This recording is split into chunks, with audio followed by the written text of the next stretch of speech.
wholeness, and welcome. This is Josh Dippold of integratingpresence.com, and today it's another Open Wisdom Wednesday. And I don't know if you can hear the ducks, but I'm outside, and maybe I'll show the view here in a little bit. Outside here in Denmark again, and for those who don't know, maybe wait a little bit. I see Tea Lady Nat's here. Hey, wholeness to Tea Lady Nat. How's it going? Mutual office hours for wisdom. I ask unplanned, general, and specific questions for your wisdom, and you ask me. And in the meantime, we share openly, likely from whatever is currently happening, to get at our wisdom. So, welcome to any of those joining on Wisdom app as well. So, what was coming up for me today in meditation, or yesterday actually, was this notion of faith, and then the notion of parenting and roles. So, let's talk about faith first. So, what does faith mean to you guys? What do you consider faith? I know usually, traditionally, it's known as faith in someone or maybe a deity. So we can just go with that notion for a while, but not as, I want to bring it down to earth a little bit. So if we find first off, there's a blind faith that we can have, right? And I don't find this very helpful, just going along blindly, not really knowing anything at all, and having faith in something without really kind of any kind of reference point. That's not what I'm talking about here so much as first can start off as inspired faith. So we see someone who really inspires us, or not to keep with just someone in particular. Maybe it might be just a quality that we see in other people in life that inspires faith. So maybe we can be going through our day and things are pretty rough, or things are challenging, but we see one person's act of goodness, and then we see another person's act of goodness, and even though we may not even know them, this might inspire us to, see the goodness in us, see a little bit more of the goodness in someone we would like to see more often, or just faith in humanity in general, so this is kind of an inspired faith. I know for me, I've seen certain leaders and teachers that have really inspired me. I've seen the exact opposite too. But it's just like, okay, well, there's something about this human being that I don't know exactly what it is or how to put my finger on it, but something there I just light up. I notice their energy. I like that energy, and then something happens. They come into a room, and then the whole place seems to light up, and then I notice that light within myself. And so it's inspiring. And this can also go into bright faith. And if you guys can see the sun, it's low here in the Arctic and doesn't get very high up in the sky. Well, that's most places during wintertime, but it's bright today and clear. So these kind of inspiring things, they can be very bright. We can, at points on our path, can have a lot of bright faith. So why do we consider faith important? Why is that an important part to have in our lives? I think when something's unsure, maybe we might need faith that it might happen. But then there's this faith called verified faith. So it's not just something we're inspired or we don't really know much about, but we've had that part and now we've experienced it for ourselves, right? We've experienced this faith in our life. We don't, for example, I've heard about, people are good, and early on in my life I didn't see much goodness in the world, right? Because I was jaded. I've had I don't know, for a lot of other reasons, maybe why, but gradually as I saw that there were some goodness in the world and in some things, then I got inspired, and then I could verify that for myself too. There's a dog coming up here. Kind of just wants to hang out and pee. So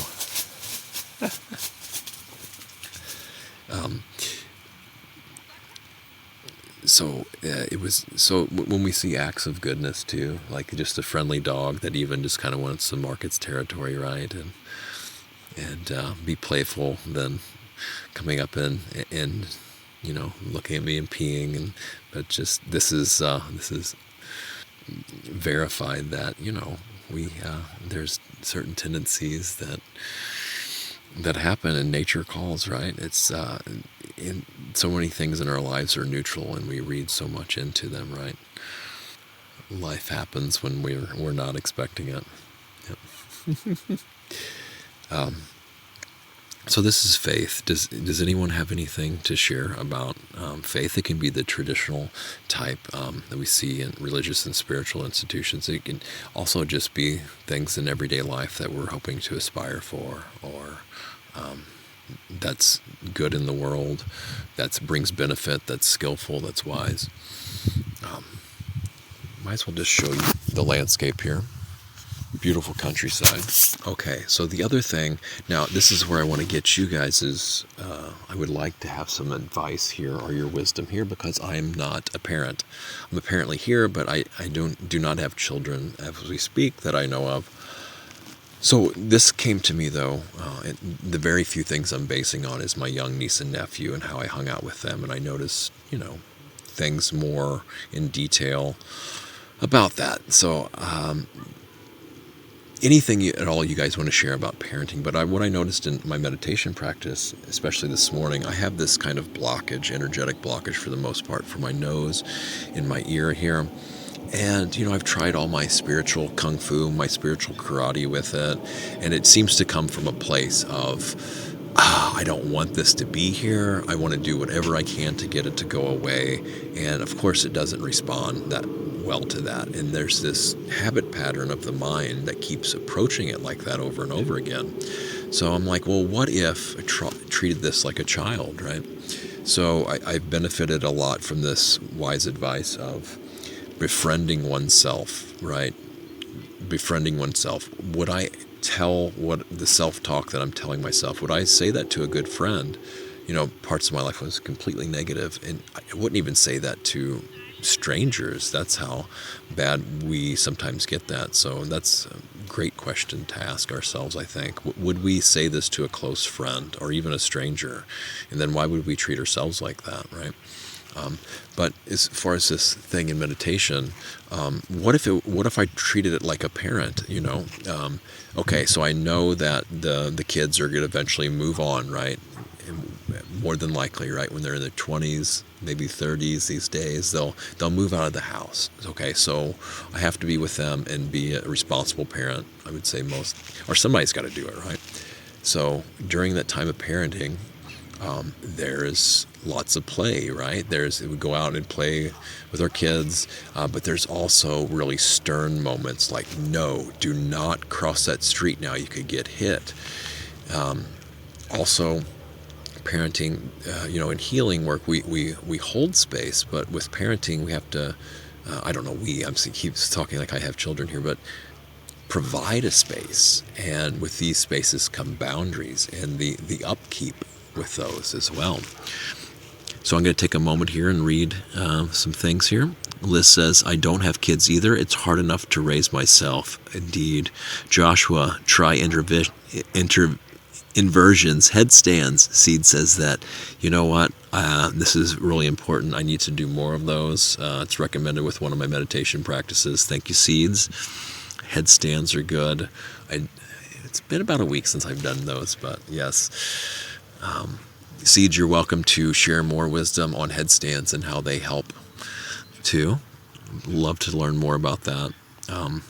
So this notion that Liz brought up, there's this notion called reparenting, right?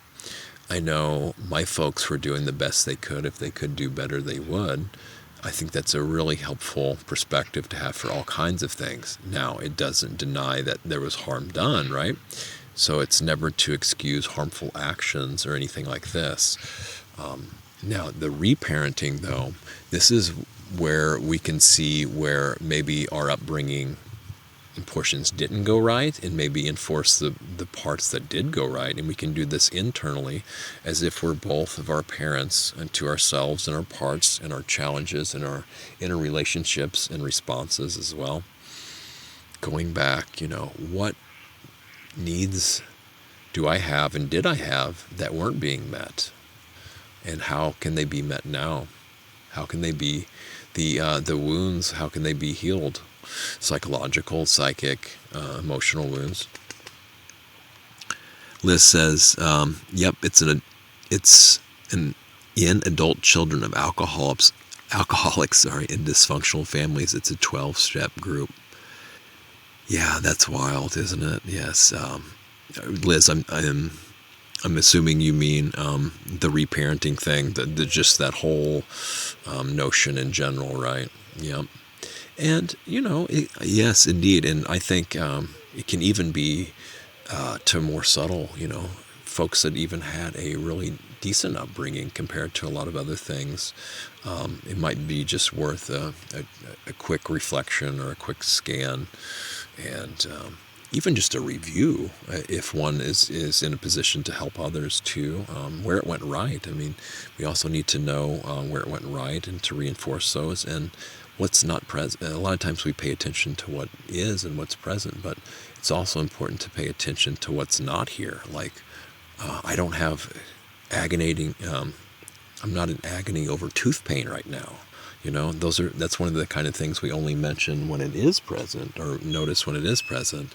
So it's appreciating and noticing all the things that are absent as well.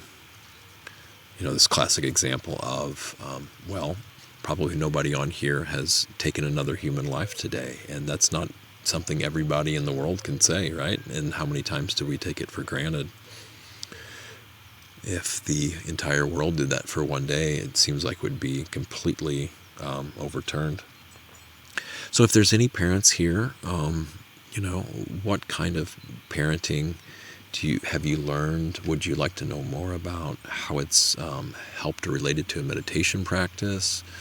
Or maybe there's questions on how I can meditate more when I have so many responsibilities as a parent. What are the pros and cons of parenting?